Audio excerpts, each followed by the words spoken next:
race number 1. Racing just started. We have Deep Impact. Very quickly return. Moving up on the outside. Patricia's Pet.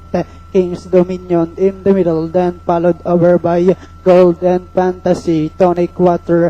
By the rail comes Ingay Ingay. Next online is entry number 8. Tonic Water. Landed Visa. Second last.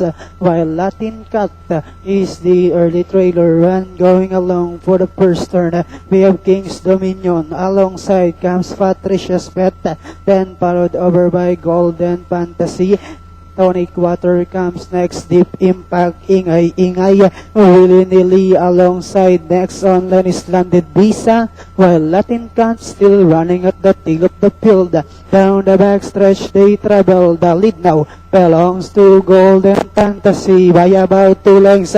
Then here comes entry number 8. Tonic Water now coming closer in second. King's Dominion comes next.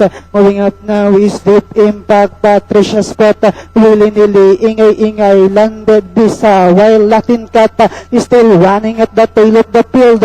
We have 2 entries. Barrier for lead. Tonic Water moving up on the outside to take the lead. Golden Fantasy is running by the rail. We have Tonic Water. This time by a length and a half. Golden Fantasy in second with about 100 meters of the race. Tonic Water followed by Golden Fantasy. And finally it's Tonic Water. Golden Fantasy, willy-nilly. Yun nga. 8 Tonic